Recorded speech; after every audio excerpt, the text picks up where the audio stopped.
Ooh, ooh, ooh, ooh. There's a slight echo because I have this earbud in, and I Yes. sound twice as awesome. Oh my gosh. Which is really, really, really awesome. Let me tell you. Oh, good morning, ladies. Just the ladies for Just today. the ladies, yeah, dudes. Good morning, ladies. So, for those of you who see us on the lovely video, today we've been having even more technical problems for whatever reason. Yesterday and today, everything seems to be breaking. Yeah, it's really fascinating because it didn't break for basically a month. Yeah. Or we had small little issues, but then in the last 2 days, it's not like we're doing anything different. It's just I can see the smokes of the fire just going around, and they're like, spend more money to try and make it work. It's the only way to make it work is to It's- throw money at it. Sacrifice more money, throw it into the pit. Yes, money is another thing that starts with M, which reminds us yesterday what we talked about was a lot of M's. We talked about menstruation. We talked about masturbation. We Yeah. talked about what other M's did we talk about? We had two others, I Those think. were the two that were, I think, the most daunting to have to cover. Yes. Well, we talked about four M's. The Yeah. title will be something like Eminem and Eminem. Yeah. I'm sure. And today I thought it would be a little fun to continue with the M trend. And so we're going to see how many Yeah. M's we can sneak in here. And actually, it was very serendipitous. I went to a meeting yesterday with my entrepreneur group. It's a group of online entrepreneurs. It's called SPI Pro, which I'll tell more about another time. But anyways, I was in there and I was meeting a couple new people in the group. And one of them said, "Oh, I'm from Eminem and Eminem," and I'm like, "Okay, you got to come on the show tomorrow." and I'm not saying their exact name because we'll talk about that a little later. But I was like, I sent him a message. You met Eminem. Yeah, I NM. did. I Yeah. did. Marshall Mathers himself, the rapper. And yeah, I was like, hey, I have this show. We just did all these M's. We're gonna do more M's tomorrow. I know this is really last minute, but you want to come on the show? And they said, yeah. Oh, that's cool. Even though it's Yeah. gonna be like 5:30 in the morning their time. So why do people live in different time zones? I don't know what they're it would thinking. Make them so much Right? easier for them if they just lived here with us. it's like if you could just went like across the pond, then it would be like the middle of the day for you. It wouldn't be that yeah, big of a I deal. So yeah, we will be having a guest later on today. But until then, just the real quick. Yesterday, what was our challenge? Oh, hey, we want to rethink your ideas about masturbation. Sticking with that M theme, yeah, whatever your thoughts on it are, just reconsider them. Whether you think it's good or bad, just reconsider it. Yeah, I think mostly, we're kind of pro masturbation, which is really funny to say. Yeah. Maybe that should be a political stance that we take at some point. Yep, right for president. He's Everyone who pro likes masturbation, right? The best way to help others is to first Help yourself. Brought Give to you yourself by. a hand. I can picture that. We should make this series of political ads. Vote for us. Yeah, with the thumb. Who does it with the thumb up? It's so weird. You know, it's keeping it positive. It's keeping it Is that positive. what it is? Better if the thumb down. It gets a little little thumb down jabby. is stabby, You yeah. kinda well, guys I don't and know. girls, you know. Too, yeah. So yes, our challenge yesterday was to rethink masturbation, and this one is especially for those of you who maybe kind of curl up inside and get all uncomfortable when we say words like masturbation, and maybe it's something you've never tried yourself or you've never tried that much. But one of the main points we had yesterday was the better you know and understand your own body, the better you'll be able to share that with potential partners. And also, by the way, regardless of if you have any potential partners or not, self-pleasuring still releases all of the chemicals and stuff that go on. Not all of them, maybe, but a lot of the chemicals that happen and exist in your brain as you reach orgasm and as you're doing things like masturbation. Yeah. No, I mean, it can definitely be a stress reliever. And there's other fascinating problems that go along with it now, which is that some people do get addicted to certain kinds of sex or porn or things like that are maybe not as helpful, right? Because addiction is something that we try to fight against. So, while it's great to do, there might be something else about maybe not letting it replace your actual connection you have to other humans. Right. Which brings us to our first M, which I didn't have written down until now, moderation. It's pretty much everything is good in moderation. If there's one kind of thing to live by, it's anything to an extreme can be bad. I mean, even water can kill you if you have too much of it. What? Yes. You mean you could drown? Yeah. I'm curious the effective term, but when you have too much water, but I'm not sure. You know what? I forgot. We forgot to introduce ourselves. So, so say hey everyone. There's Ryder, nice and up close. Fortunately, this camera is still working, and Ryder's got a nice new facial hair today. Some might say it's a nice mustache. It fits with the M, which also starts with an M. I thought about carving an M into the stash. That would have been great. Yeah, maybe if I can get my upper lip to drop down a little bit. Yeah, well, welcome to What the Hell is Water? I'm Reed Garcia. This is Ryder Richards. And this is my show, which also starts with an M. So moderation. Any other thoughts on moderation? Do you think we pretty much covered it? Yeah, basically do it. Do it. Do moderation. Yeah, hardcore. When in doubt, do moderation. Moderate. Yes. All right. Well, the next M, I couldn't go through the M's. I could already sense the angry letters coming in if I didn't acknowledge Mom. So hi, Mom. You also start with Mom. an M. Yes. Yeah, I talked with my mom a little bit the other day too, and actually she was I think had a little trouble getting onto the show feed yesterday, but wanted to let me know about that. Yes, I want to acknowledge yesterday one of the other many things that went wrong was we accidentally went live to an unscheduled stream instead of the one we had scheduled. And so it caused all of these issues where I think it actually was labeled as episode 30 or something like that. So we're working out some of these kinks, as you guys can see, not on a normal camera day because we had issues with it.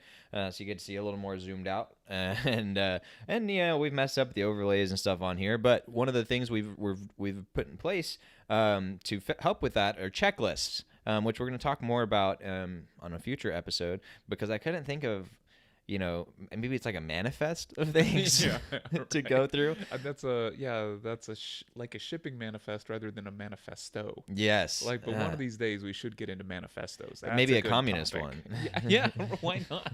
Or, any kind of, the Unabomber, I think, wrote a manifesto yes. as well. There's plenty of good manifestos good in times. There. Well, so, with moms, I figured we should say, first off, thanks to all moms out there, because without you, there wouldn't be us. So I thought that's worth mentioning. Yeah. In case anyone out there was not aware, we have not quite perfected the test tube baby yet. So thank your mom. Thank your mom. So if you do nothing else today, at least thank your mom. That will be at least one of our challenges for today. And also, moms are the subject that we'll also talk about a little bit later on with our guests. So let's move on to the next topic, which I have is Michael, which is the name of my dad. Because, if I'm mentioning mom, I got to mention dad too. So, hey, dad, there's probably a lot less likely chance you're seeing this than mom, because that's what moms do. I guess my grandpa's name is Marion. And he passed away a couple of years ago. How does he spell it? Marion? Yes. Oh, spelling bee well winner done. right here. Oh, man, show off. But yeah, so my grandpa is also one of the only people I've known who actually drank too much water and had to go to the doctor. Oh, really? Yeah. What are the odds of that? I know that you brought that up. What the hell is water anyways? Apparently it's toxic. Well, I think it's funny that so you said your grandpa's name is Marion. Yeah. Well, my grandmother's name is Marion. She was Maid Marion. Yeah, exactly. Yeah, okay. So we have the next M down the line is maintenance. And this one is an interesting one. What do you think when you think of maintenance? Instantly I go to cars. I go to things that break down that I have to clean up. Yeah, physical maintenance is, I feel like, the first thing that comes to my mind, and I bet a lot of people's mind as well. But it's actually, in my mind, is a more generic term, which we could, of course, look up the definition, but what's the point of that? The more generic term is some work that you're doing in a way to prevent potential... Well, okay, let me clarify. I like to think of preventative maintenance, which is one Oh. type of maintenance. Maintenance, I would say, is either fixing something or upkeeping something to prevent it from breaking. And so the one I like to focus on more is preventative maintenance, because ideally you do more preventative maintenance to prevent the larger blow-ups and the larger issues and things like that. What are your thoughts on preventative maintenance? I'm for it in moderation. No. Moderation, I like it. Yeah. No, of course, as somebody who has repaired some houses and done some stuff like that, then you see areas where people have not done the maintenance, and it causes bigger and bigger problems in the future. It's the same with so many other things. It's the same with the human body, but yeah, same with cars. So preventative maintenance being that, like, sometimes there's signs of wear and tear, and if you just go ahead and deal with them in the moment, you can keep the material itself from just like collapsing or crumbling, because there becomes a point of no return where you just Yeah. have to start replacing things like wholesale. And this is a much more costly endeavor than doing a little bit of effort up front. Yeah, and if we wanted to use cars as an example, one of the types of preventative maintenance, probably the most common one, is changing your oil, right? Yeah, there's little changing your oil, brakes, getting your tires rotated, little things like that that of course don't seem like a big deal, and it shouldn't really matter. And usually we're in a hurry and we only want to spend the 15 minutes, doing this thing. But a lot of these the oil change places will now rotate your tires while you're there. And so it's easy enough to just go ahead and get a few things done. The other thing about that is that there's also a tendency to upsell on maintenance, Yes, since people don't want to do it themselves. that is one of my things that really grinds my gears. Yeah, speaking of cars. Yeah, especially when it comes to people that involve health. I feel like one people that kind of get a bad rep, and this isn't true about all of them, but for some of them for sure, and that's dentists. Dentists, it's like, oh, do I really need to get this special cleaning or this special layer or this special Bluetooth device implemented into my tooth? You're always trying to sell you something. I feel Yeah, like. yeah, cyanide capsule in your molar. Yeah, right. Just in case, you never know when you might need it.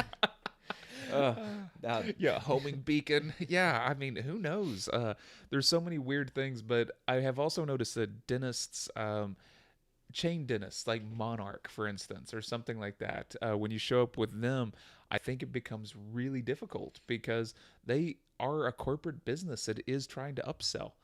And meanwhile, like, I have a local dentist whose goal is for me to not have to come back in very often. So I come in twice a year, I go through my cleaning, and he's like, let's try not to have any cavities. Yeah. So I don't have to do any extra work. And I'm like, I trust that guy. the guy that I like doesn't it. want to do the extra work. I like it. Well, it's funny because actually Monarch is the dentist that I ended up joining when we moved here, and they've actually have done zero upselling for me. It was actually been really? very Great. great. Yeah, Good, the last good. two dentists I've had have been very good about it. And whenever I go into a dentist or they do that, I walk right out. And I legitimately I've switched dentists because of that. And I was like, this isn't what I'm about. Please transfer my records. Oh, well, then you're lucky. I think when we first moved here, we tried Monarch, and we had this opposite problem where they wanted, we need to get this done to you and this done and this done, and it was going to be like a $500 initial visit. Mm-hmm. And I was just like, I don't think this is the right foot to start out on. you Right. know? And then they were going to schedule extra visits after that, and each one of them was going to be pretty costly. And it was just like, no, I don't think this is going to work for us. Nice. So the thing about maintenance, by the way, I mean, I think the main point we're making here is that it's important to do. And one thing you can do is you do a little too much, right? Preventative maintenance, for example, like, change my car oil every 1,000 miles or whatever. And that's the thing. Yeah. Another thing with the Like, car can maintenance. you overbrush your teeth? Can you overfloss? I think that's our new challenge for today. Go ahead. We'll go bring in the brush. Bring in the flossers. I will Let's see. just be bloody Ryder- gums the rest of the show. Ryder brushes his teeth for 24 hours straight. Oh, that's great. So do preventative maintenance, and that includes things like your car, things like your house, things like your teeth, but also Yes. things like your health and your mental health. That's Yeah. M. That's another great one. Mental health, which also ties in with mindfulness. And another topic we'll be talking about a little bit later with our guest. But it's important to take care of that big old noggin up there, right? Oh yeah, and it's one of The mind. the mind. Yes, an award of the mind. Yeah, it's one of the lesser taken care of pieces of equipment, right? Because we just wake up in the morning and it starts working, so we assume that it's actually working. And Yeah. but how often do you actually go through some set of actions without thinking one bit about what you're actually doing? Like it's quite common that we are not aware at all. We get up to go get a coffee without even thinking about getting up. That's how Right. unaware we are of what's going on in our brain. So it's really fascinating. Like there are other forms of mental health as well, but just basic awareness isn't even there most of the time. Well, that's a good M for now. So now Yeah. we're up to I think 3 or so. And so now let's switch over to melanoma. Oh, What does I've that heard of mean to this. you? I don't cancer. Yes, yeah. So the melanoma is a skin cancer, and one of the reasons I bring it up is because I've actually had melanoma. I don't know if you knew that. No, Yeah, right in the face area. right. That explains a lot, doesn't it? No, I've had melanoma on my lower back, and and then since then I've had other spots taken off, and then basically what they do is they kind of scoop out the little piece of the mole or whatever, or hopefully the entire mole, and then if they realize, hey, this has melanoma in it, then what they got to do is they got to go take a bigger piece, and so they take kind of to make sure they get the entire thing. They take what's called margin, which is also another Ooh. M. Yeah, and this is a lot based off of the melatonin. I'm glad you brought that one in. Melatonin is the pigment within your skin, and basically I believe the more melatonin. No, I'm not gonna try and define that Yeah, one. yeah. I'm messing up on that one. But melatonin is also something you can use whenever you're trying to fall asleep. Melatonin is like a supplement you can take to help your body naturally creates and regulates melatonin, but you can also take it like like a pill or something like that, a medicine, one might say. Yeah. Yeah. Well, it's a type of medicine for moderating Right. your sleep behavior. Yeah. Well, for melatonin, we're gonna talk some more about that in another time because that deserves a segment on its own. But the main message for you guys today is if you've never been to the dermatologist, please go. Please go at least once and get all of your moles looked at because melatonin is one of the most easily preventable cancers because it's on the outside. And so they just have to take it off, and it's not that big of a deal, and it's not that scary, and it's not that painful if you catch it early. If you don't catch it early, that's when it can spread and cause all sorts of issues. And so it's very simple, easy trip to do. Go to your dermatologist, let them look over all your stuff, and then write us in and tell us, hey, thanks for telling me to go. I'm glad I know I now have peace of mind, or now I found something. And guess what? If you're related to people, that can be a factor as well. But that's enough melodrama for now. Oh, nicely I think we should switch over to maternity. done. Oh, okay. I don't know. You much don't know about much it. about maternity? No, I really don't. Oh man, you knew a whole bunch about mom. I know. But when it comes to maternity, I know. I'm just. It's one of those terms as well. Like when we talk about things like menopause or pregnancy, then there's certain realms that I just don't think about all that often. Yeah. Yeah, and I don't feel qualified to really talk about. yeah, well that's good. I'm glad to hear that because when I think of maternity, the main thing I think is why do they get their own clothes? Why aren't there paternity clothes? Like, come on, I'm getting a little bit of Well, you have noticed that like maternity clothes now are, ladies are really proud of their pregnancy. yeah. So it's just like really tight things that are stripy that really accentuate like that is a huge bump that's going on. Like they're really proud of it. So are you implying that, maybe that's what people should do today as their challenge is go up to someone you think is pregnant and say, "Oh, what a lovely pregnancy you have going on." I don't know about that. That's not what you're saying? I think what I was thinking was whenever I was growing up back in the 1920s, then like ladies would wear these things that looked like a tent. It was like they were hiding the pregnant belly. It was this huge clothes and there was a whole style around it, which was to like, I don't know, somehow diminish the Yeah. appearance. And now I think we've gone the exact opposite direction, which is like it's a celebration. Yeah. Well, that's the theme for now. We'll probably end up going back to to hoop skirts or whatever they're called. Yeah, right. But yeah, I think the main thing that I also can think about is how many shots of models I could picture as they're going through their maternity wear, and how many of them you think are going like this? Oh, Just the hands on the the hand belly, just placement. right, Yeah, just yeah, always. I know. Yeah, I guess if I had like a, I don't know, it makes sense, right? Yeah, I mean, It's a just natural like place it's to a rest, like perfect you're. thing, Oh, and let me just hold like you my rushed my hands, my a cup of wrists coffee are right really here. exhausted right Yeah, now. yeah. Stuff. Oh, I'm curious because one of the books we're reading, Range by David Epstein, it talks about how they did these psychological studies in these remote villages, and how it's like certain things that we think and that studies have shown that people do, they just didn't do because they haven't been exposed to certain things. Their minds haven't been manipulated in the same ways, right? And so I'd be curious, the whole hands on the belly thing, how much of that is like instinct versus Yeah. just like cultural because you see it all the time on TV shows and movies and things like that.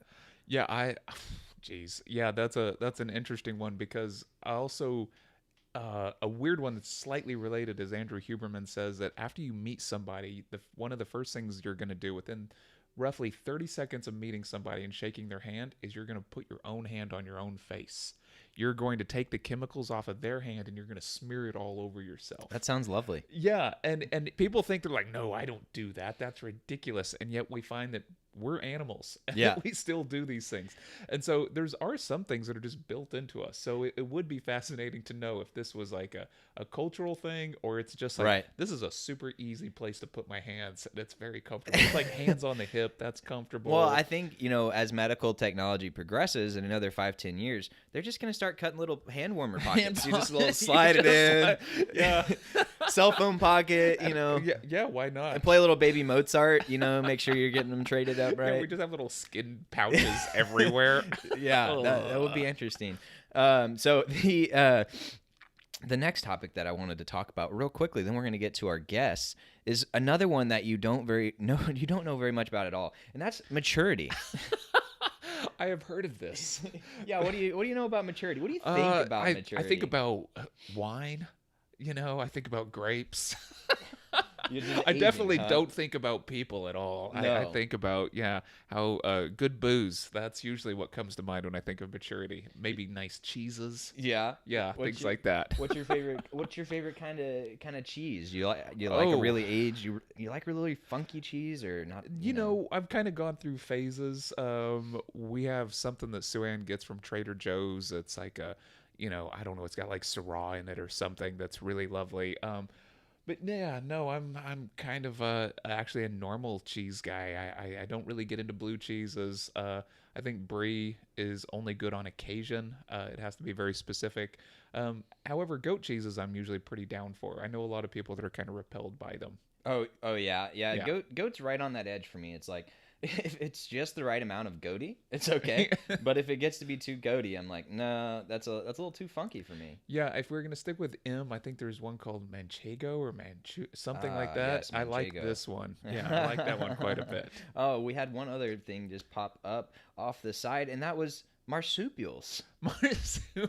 I was also thinking mushrooms. We haven't touched on mushrooms yet today, but yeah, marsupials. They do have the hand warmers built in, don't they? The little what pouches. a great tie-in. He grabbed the tie-in. That was beautiful. I'm so glad you picked that one up. I was not catching the connection there at all.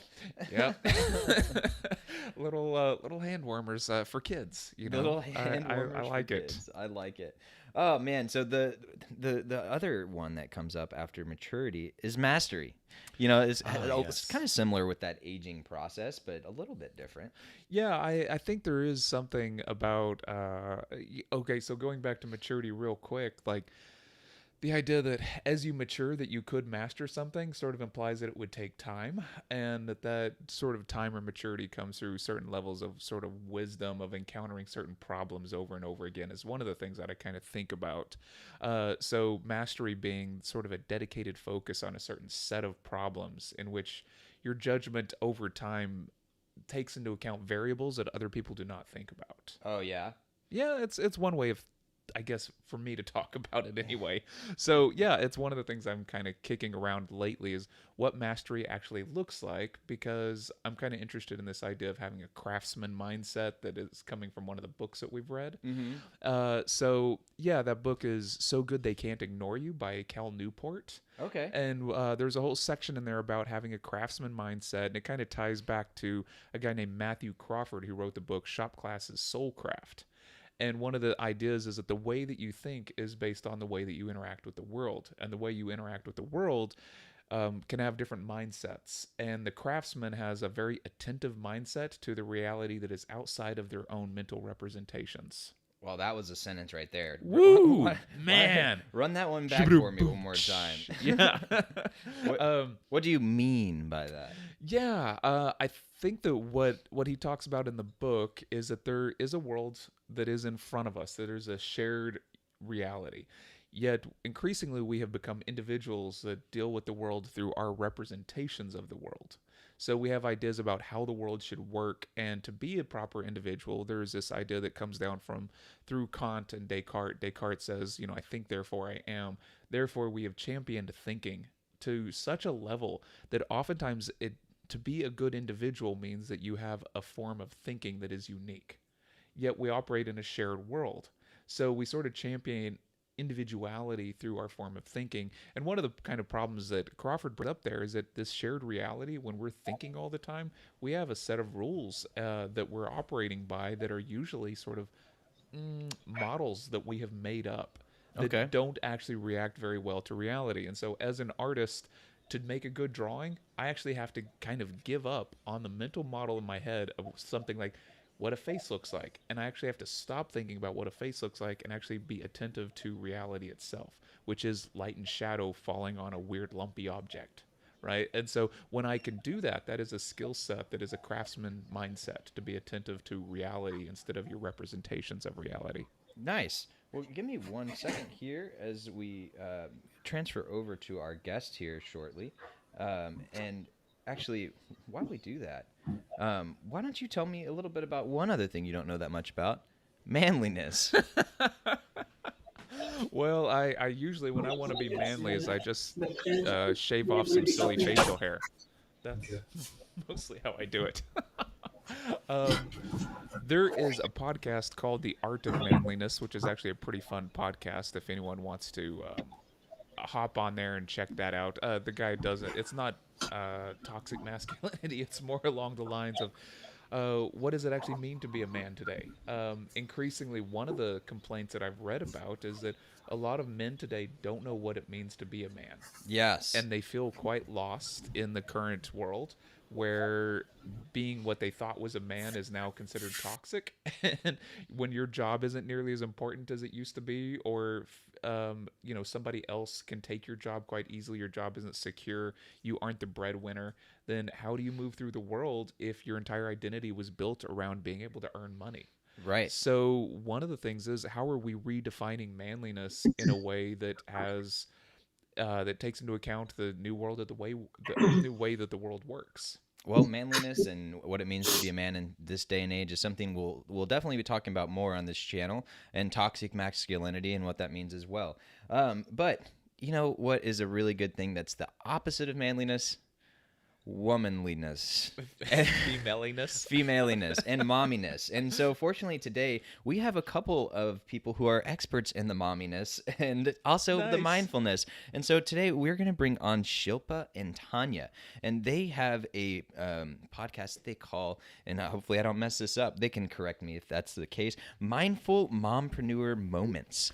Whoa. Yes, and as I mentioned earlier, I was like, okay, I just did this episode on M's, and we were in this mastermind meeting, which is already a couple of other M's, and I happened to be talking with them, and she introduced herself and said, Mindful Mompreneur Moments. I was like, oh my gosh, we got to talk. This is manifest destiny. Yes, and I was like, okay, this is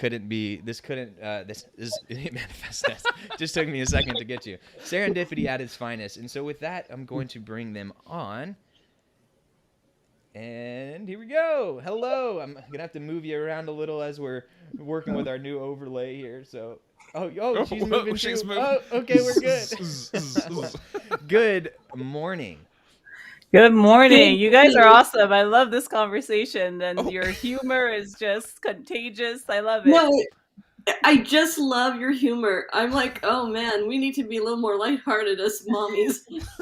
Oh, I'm so glad that you're enjoying it, because that's really one of the things that we're going for, is just to be lighthearted. And we talk about some things that are very serious, and but we like to bring a little levity to everything, Yeah, and this morning has also been fun because there's just a list of words we're walking through, so it doesn't give me too long to go off on my little rambling tangents. So Reed is really controlling the show quite well. Yes, he is until he messes up his overlay system. So, but yeah, so how are you guys doing this morning? We're doing great. We are It's awesome. raining here in Montreal, Canada. Montreal, that's another M. Oh, I'm so glad to hear Another that. M. Montreal. Yeah, so Yeah. please, why don't you guys tell us a little bit about your podcast? Okay. So Tanya and I, quite seriously, we've known each other for over 2 years now, and we graduated, quote unquote, from the same meditation program a year Another ago. M, yeah. And then we went off on our separate ways, and Tanya created one of the top 10 mindfulness meditation podcasts in Canada. Wow. Whoa. She's very humble about it. And I was trying to refine my skills. I was in corporate for 25 years in a very Wow. technology-oriented niche. But it took me a couple of years to figure out how to just like, how do I practice meditation, teach it to others, and still sustain my family and monetize? And so we started talking a few months ago. Literally, I think it was like June, July again. And we were like, we just organically, it just snapped, and we were like mindful mompreneur moments over the 48 hours. We had a website up, and we were like moving at lightning speed.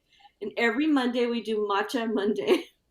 Ah, Nice. I like Lives, it. yeah. Facebook Lives. Mindful. No, what is it?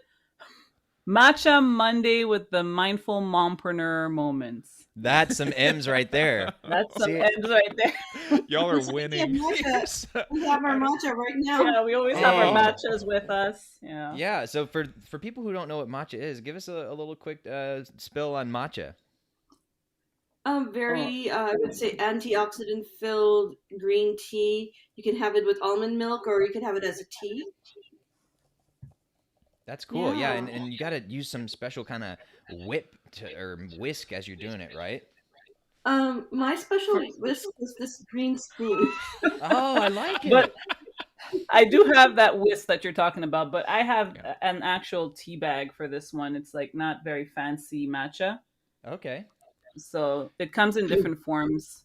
There's no Yeah. wrong way. Well, a couple years ago, yeah, the whisk thing is a Japanese tradition. So it Yeah. comes from the tea ceremony, right? So I participated in one of those when we were out in Japan last time, and it's super fascinating to sort of see how that works because you go through the ceremony and it's all this amazing green tea and everything, and then you uh, walk outside and there's a vending machine with the same substance in it, and you're like, oh well. There's a bunch of Saved different it to levels of secular quality, so right? quick. Yeah, yeah.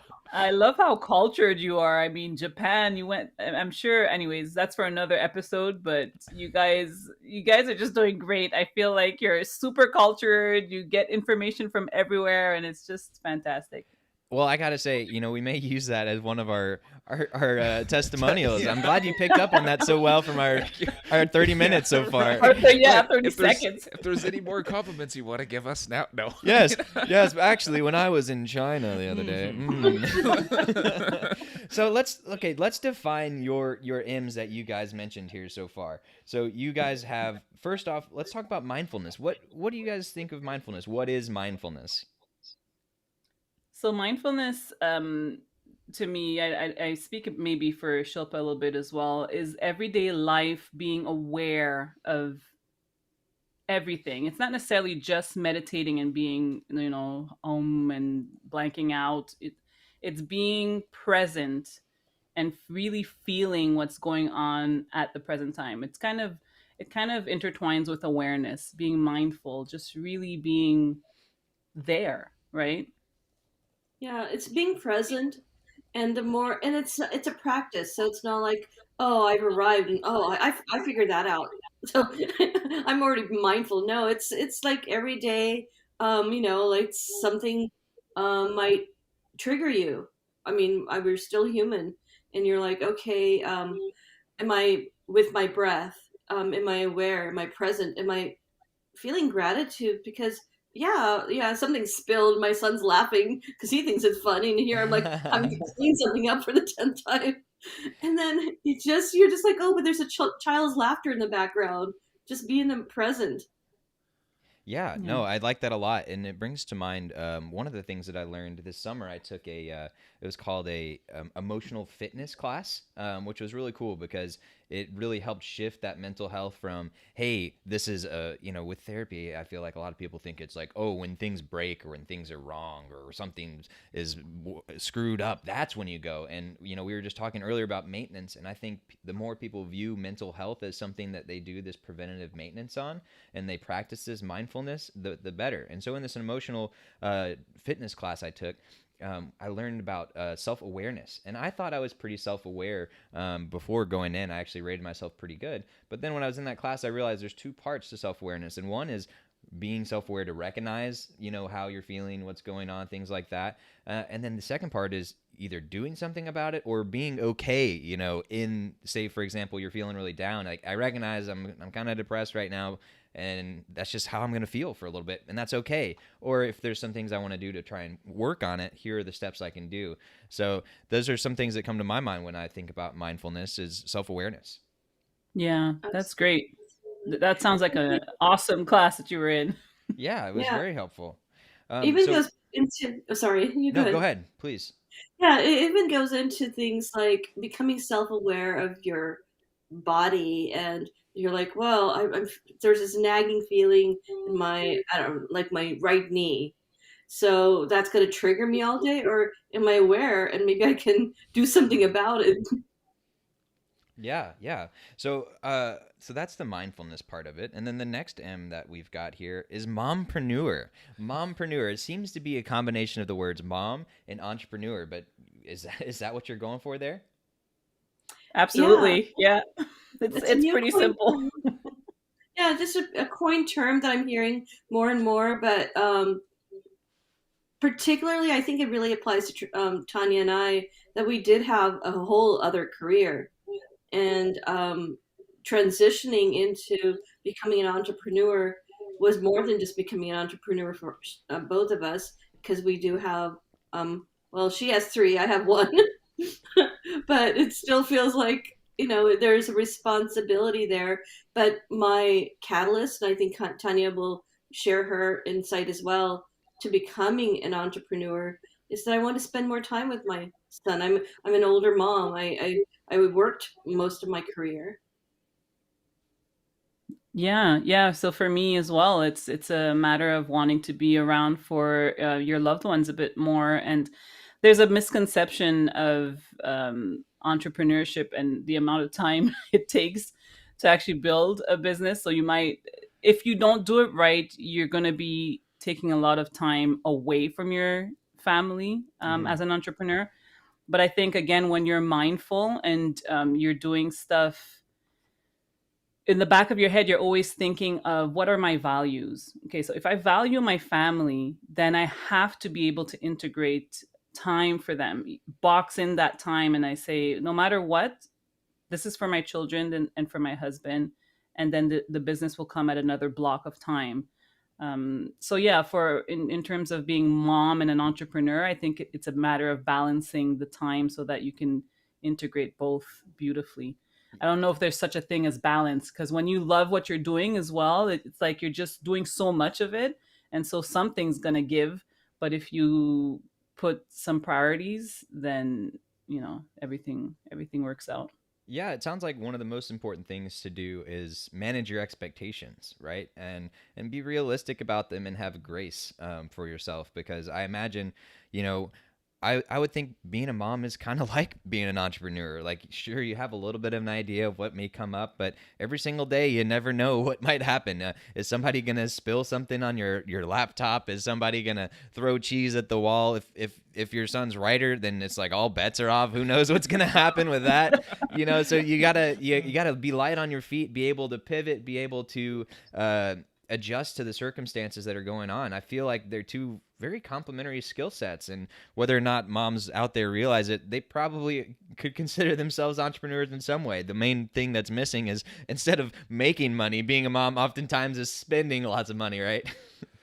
But Yeah. you're absolutely right, and I actually say that in most of our lives, like when we're saying we're our audience or niche or whoever we're trying to get into our podcast listening and stuff, we're saying mompreneurs, but we kind of hint that all moms are business women. Like we run the show at home, so all moms are included in our lovely conversations. Yeah. Yeah. That's You know, awesome. and it's interesting. It just occurred to me that we're beyond moms at a certain point. At a certain age in your life, you become in the sandwich generation. You're also taking care of elderly parents, and that's a balance. That's a really emotional challenge. Yeah, that's a tough thing. I wanted to point out, last Friday actually we talked about expectations, managing expectations, and now you're bringing up another thing we talked about. We'll have to find the link to figure out the exact date, but it was, I think, around 3 weeks ago is when I was remote in Tennessee, and we were celebrating my wife's grandparents' 80th birthday, and we talked a little bit about the different generations, and as those parents and grandparents get older, some of the things about how they get treated and how what type of responsibility people take on themselves. And we talked a little bit then too about how that varies by culture. Here in America, to be, I guess, harsh about it, it's like, oh, let's go put them in a home, let's get them out of the way, that kind of thing. Whereas in Japan, we were talking about, it's much more integrated, it's much more come into our house and things like that.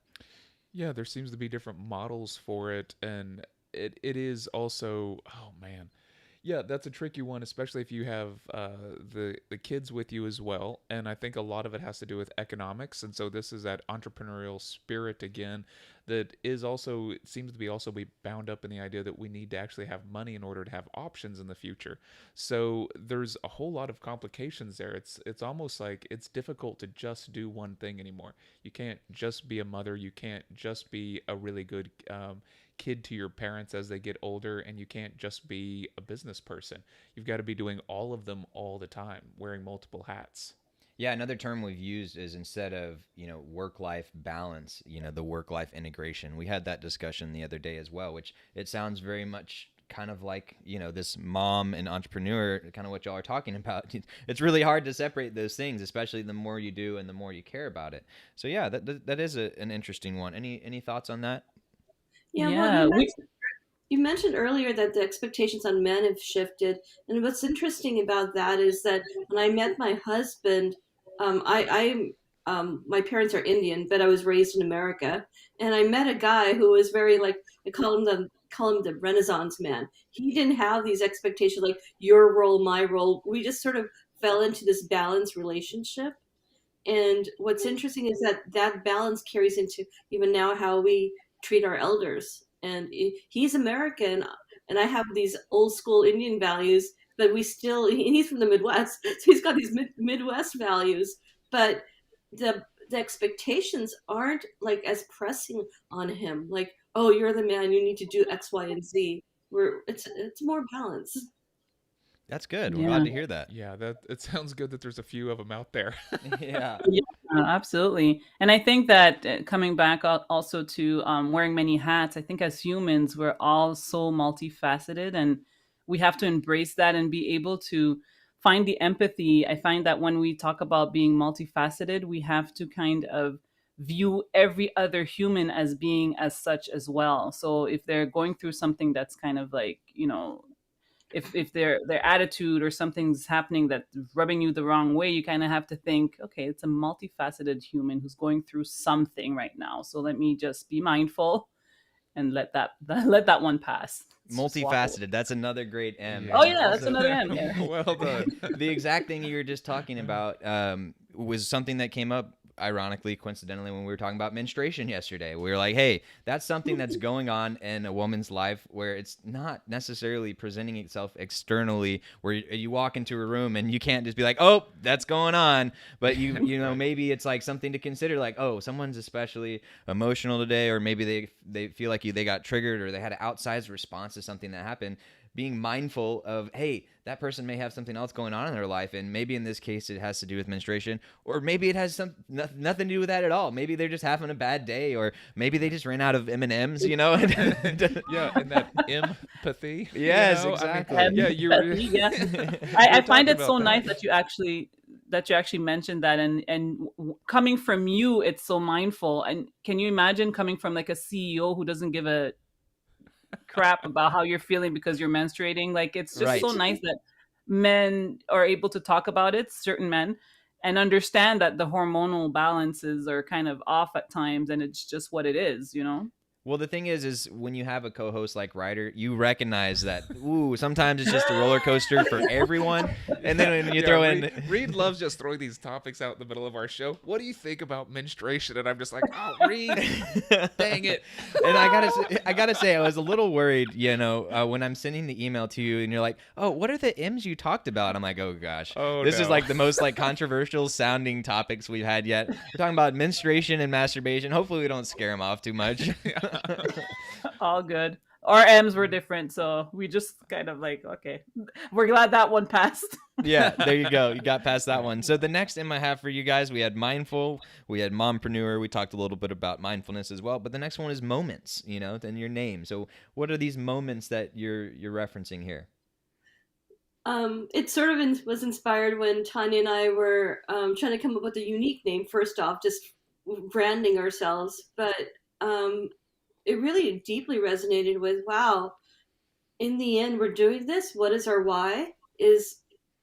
Personally, I just want to spend more time with the people I love, and we each have our stories. I lost my mom suddenly when I was just a few years back, and I started to think about the moments, like which moment can I be present in? Yeah, it kind of came organically, randomly when we were writing the words, and then the word moment just popped up, and so no, wrote moment, and then we realized how much it kind of resonates with just life. There's so many little moments in life, and when we interview our guests, they're so fascinating, and we genuinely love to just sit and absorb their story. We're kind of curious people that way, and that's why we love what you guys are doing as well, and just the humor in it and everything. Like, the moments in those conversations are just priceless, and then we get to capture it and have it for forever. So yeah. And I recently read something, and I mean, it's obvious we're humans, we should know this, but when something happens, that moment won't come back. There's no second where that literal moment you'll get to experience it again. Yeah, unless you record it and you can Yeah, replay it. no, that's awesome. And but I mean, you made joke a little about the recording, but that's something that I think more and more people have started to do over the years, especially as, you know, it shifted from having to have the separate, you know, video camera with the tape, and then back in the day, and now it's just you pull out your phone and you can real quickly take a video, a picture, or record a voice memo. And I encourage people to do that all the time. And that's both for recording the outside world and the people who are around you and things like that, but that's also for recording your own thoughts and your own feelings. And that's something I feel like a lot of people could do more of, because, you know, it's like a lot of times we leave all this stuff in our head, and whether or not we're mindful of it is one thing. But sometimes, hey, we're mindful, like, hey, I'm stressed out, I feel like crap, I've got all this stuff I'm worried about. But one of the key things you can do to help that is get it out of your head, you know, get it out of your mind and get it out on paper, get it into a voice memo or something like that. You know, getting it external out of your head is a great way to start processing it. Yeah, super powerful tool to use. And one of the other things that, you know, I would also sort of, at the same time that I think recording these moments is great, I would also sort of push back on, you know, being mindful and being present sometimes means putting the device down. And there is this kind of issue where a lot of us are constantly holding on to that device as a lifeline or a safety line, like, oh, I'm going to record this so I can always have it. And it's kind of like, you have the moment right now, it's right Live in it. front of you. Yeah. And so sometimes I go back and forth on ways of when and how I should handle those situations. And I know etiquette and cultural responsibility has a lot to do with it, like what kind of situation you're in and at what time. I don't know. It's always confusing. Yeah, one example, you know, and I don't have the study in front of me, but one study I heard about in the past, kind of similar on this topic, is talking about how actually taking pictures or video of a moment actually does increase your overall enjoyment of that time. But I do think there's a really big balance. And the classic example I think of is when you go to a concert. Do you want to be the person who's sitting there with your phone up the entire time and you're watching? You have this real life 360-degree view, but you're watching through your 3.5-inch screen up like this. Like for me, and everyone's different, right? So they can do what they want. But for me, it's like, okay, I might hold it up and record like a little clip for 30 seconds, a minute, or a song or whatever. But I want to be there living the entire time and maybe capturing a few of these moments so I can help use those later on to jog my memory to help me as I'm coming up with more of these things, because that's for me one of the biggest, most powerful things for my memory was when I started taking more pictures and when I started using Roam Research, which we've talked about a few times on our show, which is a digital note-taking software, so I can write down the things that are going on, things that are in my head. And then when I'm looking past, like, oh, let me show you this trip, and then I see that one picture or video, and then it jogs my memory and it helps me tell the story around it. So when we're talking about story, I'm sure you guys have had tons of really interesting stories on your podcast. But give us your little elevator pitch for the podcast. Do you mind if I start real quick? Because Go I'm just ahead, so go excited ahead. about this topic. Again, everything's been organic with us, but we are so intuitively aligned, Tanya and I. So there's never like this, like, oh, where'd that come from? It's like it just kind of flows. So as we started developing the podcast, immediately things started going into a bucket. We had a spreadsheet. We're like, okay, this person, they have this to say, but let's think of a meta topic that aligns with our audience's um, interests, because we know their interests because we walk in their shoes. So ultimately, we have 3 seasons of our podcast. We are currently in the season we call Emergence. Next season is called Intentional Living, and then final season is Seeds of Abundance. And within those buckets, we have every month a different subtopic. So within Emergence, we just finished Resilience in October. And in November, we are in Holistic Wellness. In December, which is like we're really excited about that because we've just been recording for December, is Tuning In and Healing. And I'm telling you, like each time we record, we're like looking at you going, man, this was my favorite episode. That was so good. Yeah. That's awesome. Yeah. Wasn't quite an elevator pitch, but No, Sorry. totally. It's No, great. please, That's yeah. that's the Go. gist of it. Yeah. We're so passionate about it. That's why sometimes we might sound like we're rambling, but we genuinely love what we're doing because the people are just so amazing. And it's like-minded people, right, Shilpa? It's like everybody that we interview could easily go into any one of the categories we have. So it's just a great thing to be able to empower each other as well, because once we talk to people and we hear how similar we are, we're so happy to share their message on our platforms, give whatever trainings that they have coming up, we promote it for them happily, because I think it's just empowering to be able to help each other out, and just the law of attraction, you don't expect anything back, but it just comes back to you, right? Yeah. We actually do have an elevator pitch ad we created. Remember, Tanya, the key words in it? We want to Yeah. inspire and empower. Yeah. Well, cool. That's Well, the thank you. gist of it. Yeah, thank you so much for sharing. And it's not always about having the nice, perfect, 30-second pitch. I like hearing a little bit more and hearing about the stages, and I think that's cool. And it's good to know too, because different moms might be in different stages, and also, I don't want to imply that this podcast is just for moms. I mean, why don't you tell us why you think some other non-moms should listen? Well, we actually interview men, right, Tanya? I'll let you share more. Yeah, it's people always say, like, the quote unquote experts, you have to have your niche, you have to be going towards one person, don't go towards the whole world, find. And yes, I agree to a certain extent, but like you said, it's not just for mompreneurs. We have men who come as well, who are super mindful, and the insights that come from these people are insights for everyone, because it's so mindset oriented, another M. And people are able to get so much out of what the guest is saying, and it's living a better life through proper mindset.